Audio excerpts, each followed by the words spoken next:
Charles Tannock MEP. You spoke at today's session on terrorism in the EU and how we should respond. What should the EU do? Well, I mean, the EU can be a facilitator, a coordinator. It has the anti-terrorist tsar. I don't think ultimately it's the EU that can do that much on its own. It has to work closely with the member states. The member states will always be the frontline defense against organized crime, international terrorism.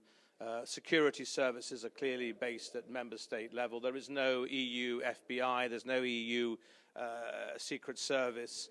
And the EU, of course, has ways of looking at harmonizing criminal offenses, encouraging member states to prosecute returning jihadists.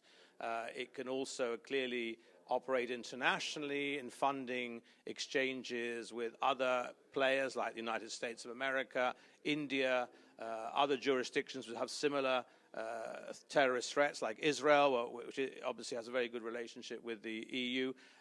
But at the end of the day, this is not an EU direct competence. I mean, criminal law fighting terrorism remains a national competence, and I think we made that very clear. In fact, when there were questions whether or not the EU should have a separate new institution, as suggested by President Macron, whether there should be an EU-wide public prosecutor to prosecute terrorist offences across borders, I think the consensus on the panel was that this would be a step too far and it's not necessary.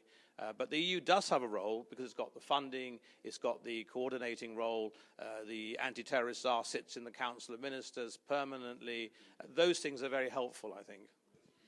We heard one of the speakers complain about the slowness sometimes in the EU's response, particularly in adopting very useful legislation like passenger name records information. What can we do to become more effective and agile and dealing with a group of people who can be very agile in their innovative responses? Well, that is a big challenge. I think, the EU does have a number of instruments and even institutions up and running like Europol, Eurojust, passenger name record, the European arrest warrant, which was used by the United Kingdom to bring a terrorist back from Italy a decade ago. Things like the ECRI, which is the criminal records database, the Schengen Information System. These things are all kind of bolted onto the EU, and they are ways in which member states can access each other's databases, share information. Recently, it was known, for instance, that some of the returning jihadists were traveling on EU passports and they weren't being properly vetted when they re-entered their countries of origin. Now, all EU passports get checked as they enter the Schengen zone. That includes Brits, by the way, who discovered that this summer. So there are things that can be done, but inevitably when you have 28 and soon to be 27, regrettably, when Britain leaves, and Britain, of course, is a Rolls-Royce in terms of its security services, its intelligence in this area, there will be more pressure for the EU to work more quickly than it does at the moment. Clearly, when you have so many countries with different governments, different parties in power, with different experiences, we discovered today that the Polish government, for instance, doesn't have the same domestic terrorist threat. They argue that their Tatar Muslim community is very well integrated, never been joining Daesh or becoming homegrown jihadis. So different countries have different experiences, and almost half the terrorist incidents were in France. And if you added Britain, which had 4 this last year, that's probably almost 3/4. So 1 or 2 member states are more affected than others. Germany, France, Belgium, Britain are clearly the most affected.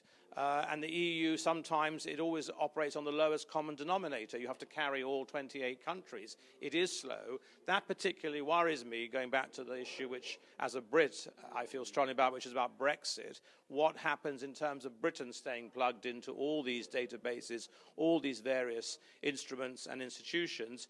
It's all going to be done in phase 2, which is early next year. Over a few months, Britain has to come to an agreement as to ways in which all this cooperation can carry on. I think that's going to be very risky of what I call the security cliff edge if we're not careful. And that would be tragic both for the British public and the Europeans.